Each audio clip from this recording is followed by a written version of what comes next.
Hello and welcome. Today is Sunday, December the, wait a minute, today is the 7th. Wait a minute, what is today? 5, 6, 7. Today is the 7th. I put the wrong date. I'll have to correct that. Yes, I will. Um, can I do it now? Yeah. Let's see. Can I do it now? I'm doing it now because that's crazy. That's crazy. I don't want to be incorrect in what I'm doing. And it's letting me do it. So let's go on and be correct about the situation. Okay. So now we should be straight. We should be straight. We should be straight. Okay. This is what I want to talk about. Is there any hope? I have talked about this before. Um, when these raids started happening months ago, and I just wanted to kind of say some things about it. You know, um, it's really sad. And you know, tonight I want to talk about, something that too often is kind of slipping beneath the headlines, something happening quietly, but hitting families loudly. And that is basically the reality of ICE operations across this United States of America. For years now, immigration enforcement has been framed as a matter of national security. But behind these official statements, behind the press releases and the statistics, there are people, there are families caught in the middle. And the truth is far from complicated, far more painful than most of us ever have been shown. And the thing is that they are picking up people who are actually going to their appointments, who are regularly checking in like they're supposed to do as they're on their way to legal status. So if they are doing what is right to be right, what's going on? What's going on here?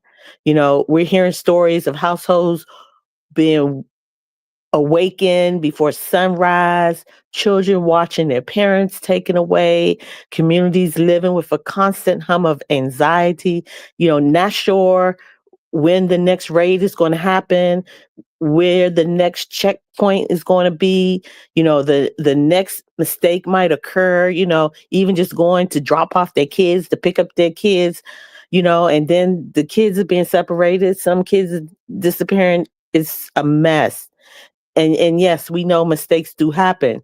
I mean, there have been cases where US citizens, green card holders, or people with legal status were wrongfully detained, and some still are. And for those families, the trauma isn't political, it's personal. Inside these detention centers, these watchdog groups and journalists have documented reports of overcrowding, lack of medical care, and preventable harm. And a number of people have actually left this earth while in custody. These unalivings are linked to medical negligence, untreated conditions, or unsafe environments. These aren't isolated rumors. They're documented cases that paint a picture we can't continue to ignore. And so the question rises again, will this be stopped? Is there any hope of this being stopped?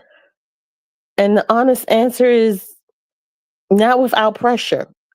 Not without continuous attention to this situation. Systems this large don't correct themselves. They respond when the public demands transparency, oversight, and humanity. And, we're seeing in several cities when they know that they're coming, they're starting the whistle campaign and the beeping the horns. And even some people who are obviously citizens that are beeping their horns, they're even arresting them. What the world?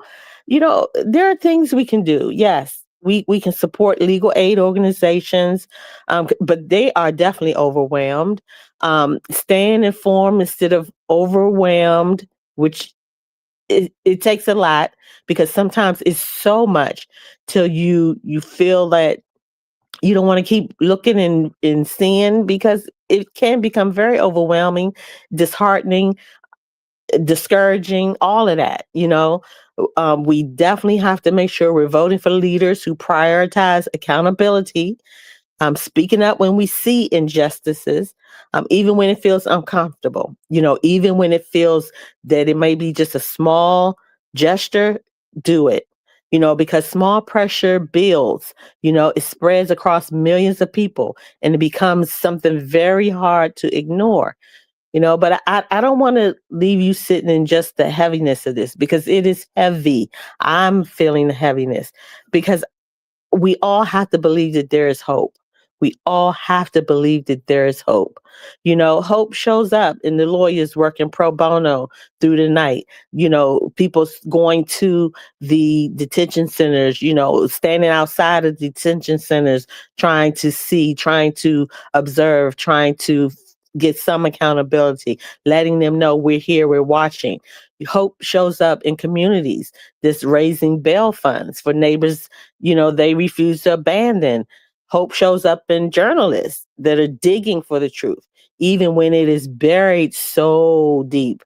Hope shows up every single time someone says, we can do better than this, and means it.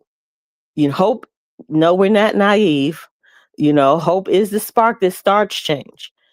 And as long as families are still fighting, as long as people are still watching, reporting, as long as we refuse to look away, this story isn't over, and it doesn't have to end in fear.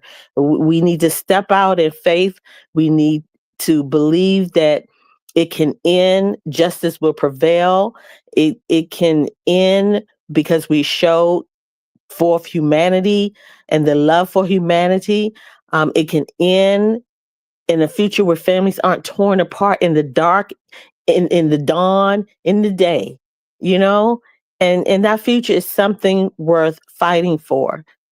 So I just hope that people are trying to understand that we can do something if we just stand together and just really try to believe that, or keep hope alive, and believe that somehow, some way, all of this will be reversed. Yes, we do want those who are committing atrocities, or that are illegal and are not trying to go the right path and get in becoming legal, or those that have committed crimes and should have been deported. Yeah, but that is not the majority of what's going on here. So the thing is we just have to make sure that we just keep pushing and try to do our part. So have a great evening. I hope your Sunday and your weekend was great, and just continue to lift people up in prayer, but try to look and see and sit in figuring out what it is you can do. If it's calling your congressional representative, whatever, your mayors, your local leadership, whatever, just try to reach out and see what you can do. Have a great evening.